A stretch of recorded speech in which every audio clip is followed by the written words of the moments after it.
Hello दोस्तों, तो पिछले एपिसोड में हमने देखा कि किन्यू हंशु को यूं जख्मी हालत में देखकर काफी ज्यादा गुस्से में आ जाता है, जिसकी वजह से वो अकेले ही यान फैमिली के सुपरडेंट को मारने के लिए चला जाता है। पर उसे मारने के बाद वहाँ पर जेड सोर्ड सेट का लीडर भी आ चुका था, जो कि किन्यू पर काफी ज्यादा गुस्सा दिखा रहा था। अब आगे तो नेक्स्ट एपिसोड के शुरू में हम देखते हैं कि वो सेट लीडर किन्यू पर हमला कर देता है, जिसे ब्लॉक करने के लिए किन्यू ने अपने सामने एक शील्ड क्रिएट कर ली थी। ये देखकर उस सेट लीडर को काफी ज्यादा गुस्सा आ गया था, इसलिए वो अपने पांचों के पांचों सोर्ड्स को कंबाइन करके किन्यू के पीछे लगा देता है। किन्यू भी बहुत ही तेजी के साथ मूव करते हुए उस तलवार से अपना पीछा छुड़वाने की कोशिश करता है, पर जब वो तलवार उसका पीछा नहीं छोड़ रही थी तो किन्यू को भी मजबूरन अपनी पपेट सोर्ड को बाहर निकालना पड़ा था, और उसी वजह से हम देखते हैं कि वहाँ पर एक बहुत बड़ा ब्लास्ट हो जाता है, जो देखकर वो जेड सोर्ड सेट का लीडर काफी ज्यादा घबरा गया था, क्योंकि अब किन्यू के साथ उसका सोल पपेट भी आ चुका है, जो कि हम जानते हैं कि बहुत ज्यादा पावरफुल है। यहाँ पर वो सोल पपेट आते साथ ही वहाँ पर मौजूद सेट लीडर के बाकी के क्लोज को बड़ी तेजी के साथ मूव करते हुए जान से मार देता है, जिसके बाद किन्यू ने भी अपनी सोर्ड का इस्तेमाल करके उस सेट लीडर को जान से मार दिया था, और उस सेट लीडर की बॉडी से बहुत तरह के ट्रेजर भी बाहर निकल कर आ जाते हैं। यहाँ वो सेट लीडर मरने से पहले किन्यू से कहता है कि तुमने ये बिल्कुल भी अच्छा नहीं किया, इसकी वजह से तुम और तुम्हारे सारे चाहने वाले मारे जाएंगे।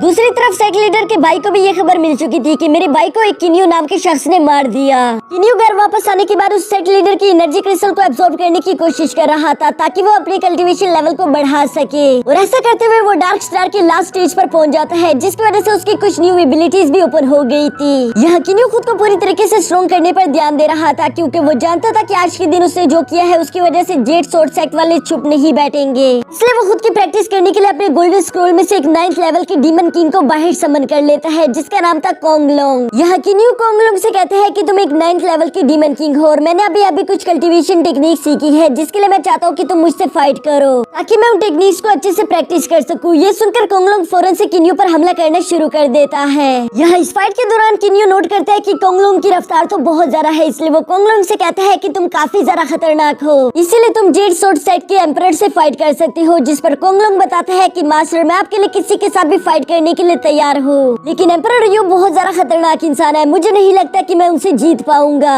साथ ही वो यहाँ पर किन्यू को वार्न करते हुए कहते हैं कि मास्टर, अभी के लिए आप जिस लेवल पर मौजूद है मुझे नहीं लगता कि आप भी उसे हरा पाएंगे। ये बिल्कुल वैसे ही होगा जैसे एक अंडे और पत्थर को आपस में टकराया जाए, इसलिए मैं आपसे कहना चाहूंगा कि आपको भी उनसे पंगा नहीं लेना चाहिए। जिस पर किन्यू जवाब देते हैं कि ये सब सोचने के लिए बहुत ज्यादा देर हो गई। इसके बाद हम लोग 1 साल बाद का सीन देखते हैं, जहाँ किन्यू खुद से कह रहा था कि बहुत वक्त हो चुका, लेकिन अभी तक मेरी मुलाकात हाफी और सेबल से नहीं हो पाई, मुझे कुछ भी करके अपने भाइयों को ढूंढना होगा। और वो ये कहते साथ ही अपने पास से एक मैप निकाल लेता है, जिस पर वो कहता है कि फेरीलैंड तो बहुत ज्यादा बड़ा है, मुझे मालूम नहीं कि आखिर मैं उन लोगों को कहाँ पर ढूंढूंगा। तभी अचानक वहाँ पर किन्यू के असिस्टेंट और हंशु भी आ जाते हैं, जो कि किन्यू के पास आते साथ ही हंशु फौरन किन्यू के सामने झुक गया था। वो किन्यू से कहते हैं कि मास्टर, मुझे माफ कर देना, मैं आपके किसी भी काम नहीं आ पाया, ना तो मैं आपके लिए वो मैप ला पाया हूँ, ना मैं आपकी और कोई मदद कर पाया। जिस पर किन्यू मुस्कुराते हुए उसे सिर्फ देख रहा था। साथ ही साथ यहाँ पर किन्यू देखता है कि हंशु अपने गोल्डन एलेक्सर स्टेज पर पहुंच चुका है, यानी कि उसने दिन रात मेहनत करके खुद की कल्टीवेशन पर ध्यान दिया होगा।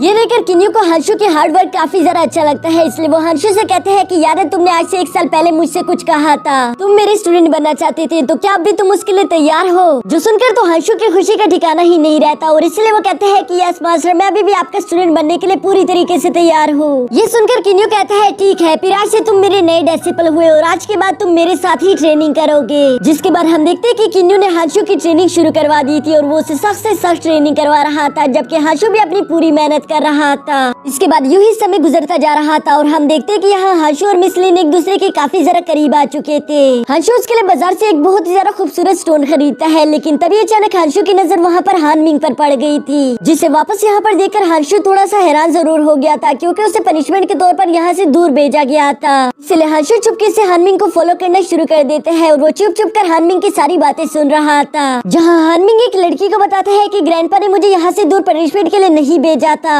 बल्कि उन्होंने यहाँ से मुझे दूर भेजा था क्योंकि ये सब उनके प्लान में शामिल था। वो सिर्फ किन्यू का भरोसा जीतना चाहते थे, ताकि वो किन्यू को पूरी तरीके से खत्म कर सके। ये सुनकर वो लड़की कहती है कि आप इस तरह की बातें क्यों कर रही हो, हम जानते हैं कि किन्यू को कोई भी खत्म नहीं कर सकता, और साथ ही साथ आपके ग्रैंडपा ने कहा था कि हमें किन्यू का पूरी तरीके से ख्याल रखना चाहिए, इससे पहले कि वो गुस्सा हो जाए। जिस पर हानमिंग कहते हैं कि नहीं नहीं, ये तो हमारे ग्रैंडपा की सिर्फ एक चाल थी, वो तो किन्यू को सिर्फ एक चाकू की तरह इस्तेमाल कर रहे थे, ताकि वो यान फैमिली को खत्म करके जेड सोर्ड सेक्ट में अपनी जगह ले सके। ये सुनकर हंशु को सब समझ आ जाता है, इसलिए वो अपने ग्रैंडपा की बातें सुनने के लिए भी अपने सोल आई का इस्तेमाल करता है, जहाँ वो देखता है कि उसके ग्रैंडपा जेड सोर्ड सेक्ट के नए लीडर के साथ बातें कर रहे थे और वो नया लीडर यहाँ पर उसके ग्रैंडपा को बताता है कि किन्यू को पकड़ने के लिए 3 एल्डर्स आ रहे हैं। साथ ही साथ वो लोग अपने साथ एक बहुत बड़ी आर्मी भी लेकर आ रहे हैं, जिसके बाद वो लोग किन्यू को पकड़कर जान से मार डालेंगे। और इस काम में मिंग हान तुम हमारी मदद कर रहे हो, इसलिए हम तुम्हारी लू फैमिली को एक बहुत बड़ा इनाम देंगे। ये सब सुनकर तो हंशु बहुत ज्यादा घबरा गया था। साथ ही साथ वो सोचता है कि मुझे कुछ भी करके अपने मास्टर की हिफाजत करनी होगी,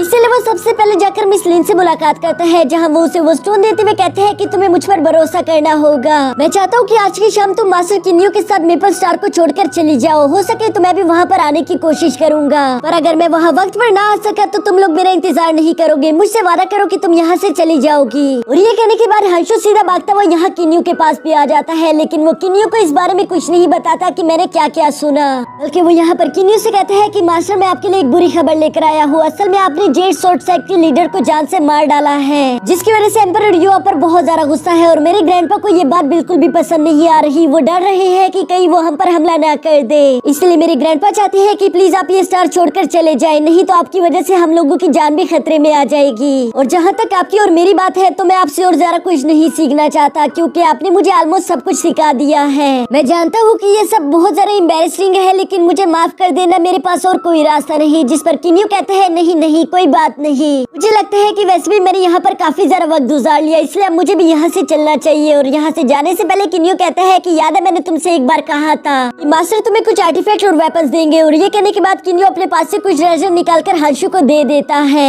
यहाँ इन ट्रेजर्स को लेने के बाद हंशु बड़ी तेजी के साथ जाकर किन्यू से कहता है कि मास्टर आपने मुझसे ये भी कहा था कि आप मुझे हेवन ब्रेकिंग सोर्ड आर्ट भी सिखाओगे, लेकिन आपने अभी तक वो मुझे नहीं सिखाया, तो क्या आप जाने से पहले वो सोर्ड आर्ट मुझे दे सकते हो? जिस पर किन्यू से कहता है कि नहीं वो बहुत ज्यादा खतरनाक है, तुम उसे खुद सीख नहीं पाओगे। लेकिन हंशु उनसे कहता है कि मैं खुद पर बहुत ज्यादा मेहनत करूंगा, मैं खुद को स्ट्रॉन्ग करने के बाद ही उसे प्रैक्टिस करूंगा। और यहाँ यूं ही थोड़ी देर के इंसिस्ट के बाद किन्यू भी इस बात के लिए एग्री हो गया था, जिसकी वजह से वो उसे हेवन ब्रेकिंग सोर्ड आर्ट तो दे देता है, लेकिन वो उससे कहता है कि इसे यूं ही प्रैक्टिस मत करना, नहीं तो इससे तुम्हारी जान चली जाएगी। जब एक बार तुम ज्यादा स्ट्रॉन्ग हो जाओ तभी धीरे धीरे करके इसे प्रैक्टिस करना। और ये सब कहने के बाद किन्यू वहाँ से टेलीपोर्टेशन अरे की तरफ निकल जाता है, क्योंकि वो इस स्टार को छोड़कर जाने वाला था। जबकि यहाँ किन्यू के जाने के बाद हम देखते हैं कि हंशु काफी ज्यादा इमोशनल हो गया था, उसे अपने मास्टर के जाने का बहुत ज्यादा दुख था, लेकिन वो ये सब किन्यू को नहीं बताना चाहता था, नहीं तो किन्यू उसके साथ यहीं पर रुककर फाइट करेगा। इसके बाद हंशु फौरन अपने ग्रैंडपा और जेड सोर्ड सेक्ट के लीडर के पास भी आ जाता है, जहाँ वो उन्हें बताता है कि किन्यू इस स्टार को छोड़कर चला गया। ये सुनकर जेड सोर्ड सेक्ट का नया लीडर काफी ज्यादा गुस्सा हो गया था। वो मिंग हान से कहता है कि तुमने तो कहा था कि वो लड़का कहीं नहीं जाने वाला, तुम इस बात का ध्यान रखोगे, लेकिन फिर भी वो यहाँ से चला गया। जिस पर मिंग हान कहता है कि कोई बात नहीं, वो अभी तक इस स्टार को छोड़कर नहीं गया होगा, मैं उसे जाकर रोकता हूँ। और ये कहकर मिंग हान अभी वहाँ से जाने ही वाला था कि तभी हंशु उस पर फौरन से हमला कर देता है, जिसे मिंग हान ब्लॉक करते हुए उसे पीछे हटा देता है। यहाँ मिंग हान हंशु को ये पावर रिलीज करते हुए देकर कहता है कि अच्छा तो तुम हो वो गद्दार जिसने यहाँ पर किन्यू को भगा दिया। हंशु ये सब सुनकर अपने ब्लड डीमन टेक्निक का इस्तेमाल करना शुरू कर देता है, जिसकी वजह से उसका ऑरा पिंक कलर का हो चुका था। लेकिन ये टेक्निक बहुत ही ज्यादा खतरनाक है, अगर वो इसका इस्तेमाल करेगा तो वो यहाँ पर मारा जाएगा। वो भी ये बात अच्छे से जानता था, लेकिन वो अपने मास्टर के लिए कुछ भी करेगा, इसलिए वो यहाँ पर इन लोगों से कहता है कि यहाँ पर चाहे कुछ भी हो जाए हमें से कोई भी इस जगह को छोड़कर नहीं जाएगा, फिर भले मुझे उसके लिए अपनी जान ही क्यों ना देनी पड़े।